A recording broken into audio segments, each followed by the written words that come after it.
Chaque jour, du lundi au samedi, suivez le journal du Scoop FM à 18h30, 21h30, 8h juste, 12h30 et 16h juste sur la 98.5 MHz Kipushi 24 Radio, la chaîne partenaire. Scoop FM, la neutralité réelle. Vous faites bien de nous choisir parmi tant d'autres pour vous informer. Mesdames, messieurs, bienvenue à tous si vous nous rejoignez sur Scoop FM. À la une de l'actualité, ouverture ce mercredi 27 novembre 2024 de la 11e conférence de gouverneurs de la RDC à Kalemi, chef-lieu de la province du Tanganyika, sous la présidence du chef de l'État Félix Antoine Tshisekedi Tshilombo. Les détails sont à suivre dans ces journaux.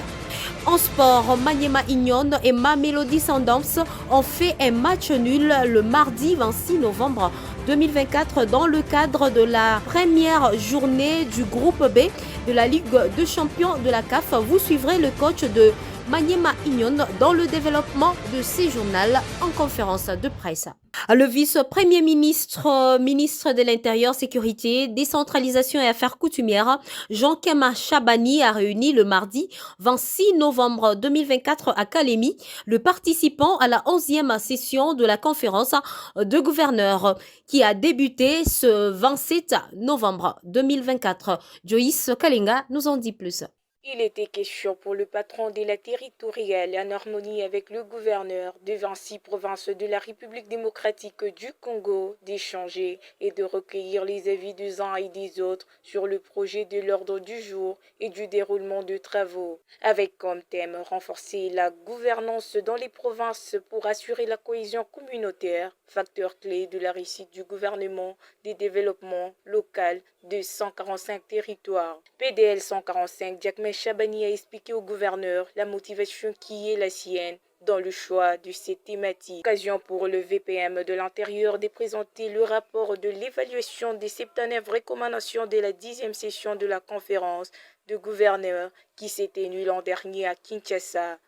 Le matériel didactique a été remis aux gouverneurs, question de leur permettre une bonne participation aux assises. Notez que le chef des exécutifs provinciaux, le VPM Chabani Diakma, s'est entretenu avec le président des assemblées provinciales qui, à leur tour, ont validé ces projets de l'ordre du jour et même du déroulement de la conférence des gouverneurs.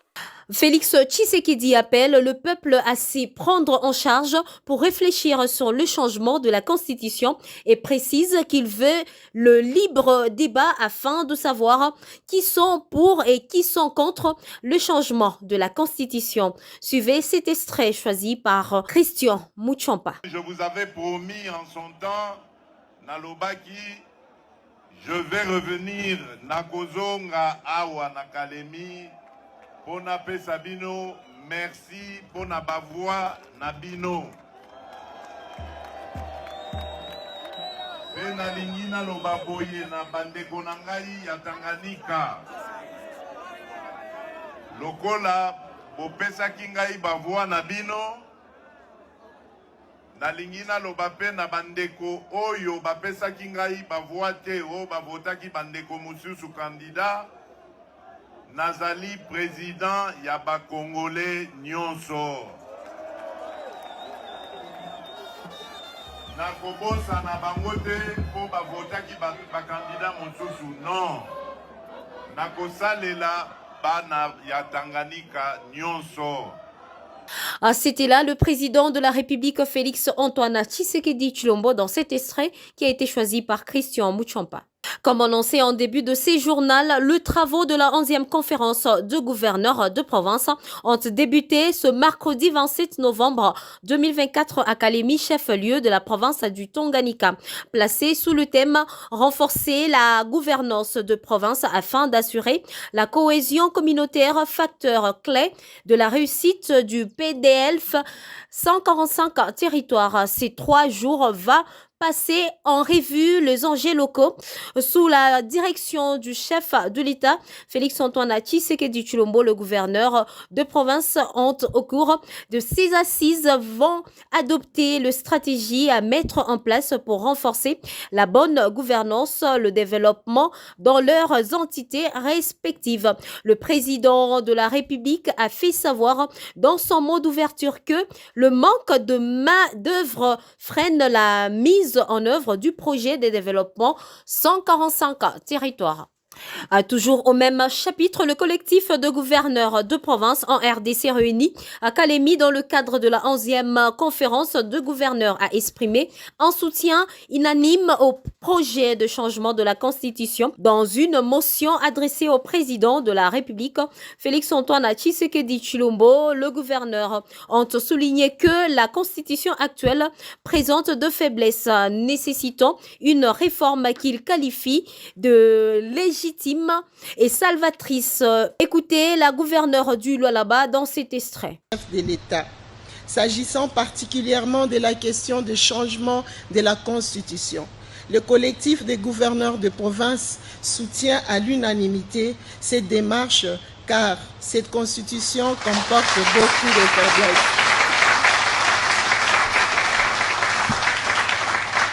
Merci. Car S'agissant particulièrement de la question des changements de la Constitution, le collectif des gouverneurs de province soutient à l'unanimité cette démarche car cette Constitution comporte beaucoup de faiblesses et invite la population à soutenir ces changements légitimes et salvateurs.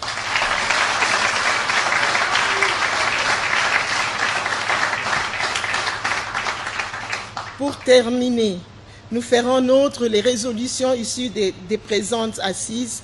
Vous étiez en train de suivre la déclaration faite par la gouverneure du Lualaba qui a été choisie par votre rédaction.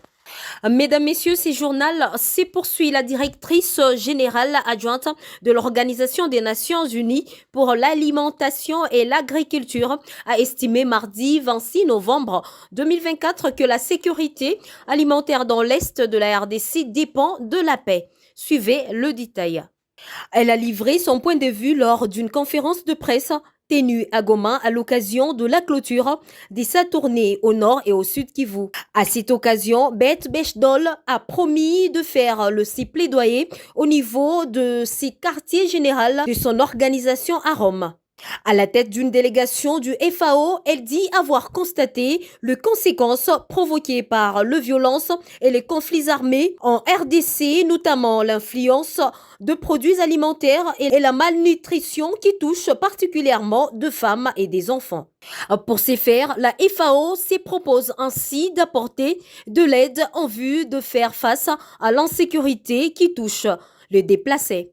Allons croire, la RDC dans son ensemble compte au moins 25 millions de personnes vivant avec insécurité alimentaire, dont 3,1 millions en situation d'urgence. À l'étape de la ville de Bukavu, dans le sud de Kivu, la délégation du FAO sous la conduite de sa directrice adjointe a visité plusieurs projets dans le domaine de l'agriculture, le l'élevage, la pêche, visant à renforcer la résilience et réduire la dépendance de populations à l'aide alimentaire.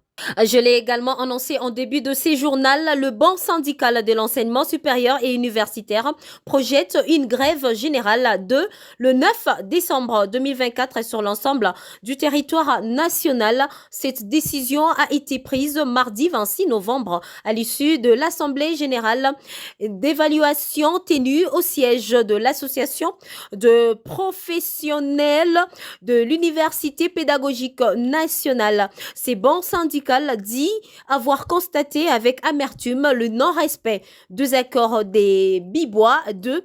Pour ce faire, le banc syndical de l'ESU demande aux membres du corps académique, scientifique et autres de respecter au quotidien de consignes. Parlons sport dans ces journaux. Bien avant de clore, l'AS Maniema Union a enregistré son premier nul en phase de groupe de la Ligue des champions de la CAF le mardi 26 novembre 2024.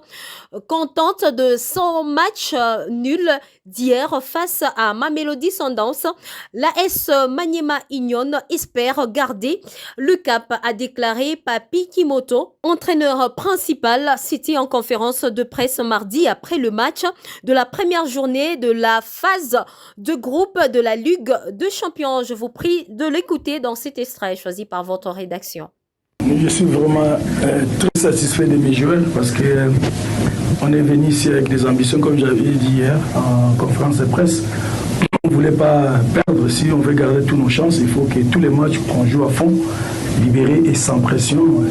Et aujourd'hui, on avait un plan de rester 5 derrière, 4 devant la défense et un attaquant pour les gêner au maximum parce que c'est une équipe joueuse, une très bonne équipe. Et on a réussi à ne pas encaisser, on a souffert ensemble et on a ramené un point chez nous à Kinshasa, on est très content. Mais néanmoins, ce mini-championnat n'est pas encore fini. On a l'opportunité de virer en tête parce qu'il y a des matchs à la maison.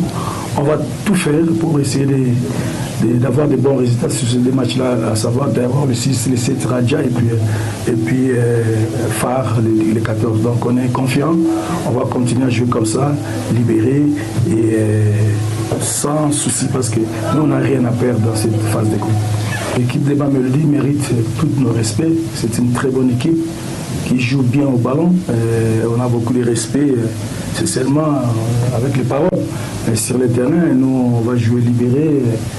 Mais j'espère que pour voir d'autres équipes venir ici, ramener un point, ça va être très, très compliqué pour les autres. Mais on a la chance aujourd'hui, ils n'ont pas marqué. Et nous aussi, on n'a pas marqué, on a eu quelques opportunités. On les a fait douter par moments, je suis très content, mais rien n'est fait. Et les Sundowns restent toujours les favoris du groupe. Donc j'espère que nous, on a fait c'est à la fin que je suis le moins. C'est par cette note sportive liée à la Ligue des champions que nous mettons un point à ces radio-journal qui a été réalisé par l'ensemble de la rédaction sous l'appui technique de Marcel Moulomba. Christian Mouchompa nous a coordonné. Devant ces micros, c'était la voix de Gracia Akilimali. À très bientôt. Chaque jour, du lundi au samedi, suivez le journal du Scoop FM à 18h30, 21h30, 8h juste, 12h30 et 16h juste sur la 98.5 MHz Kipushi 24 Radio, la chaîne partenaire. Scoop FM, la neutralité réelle.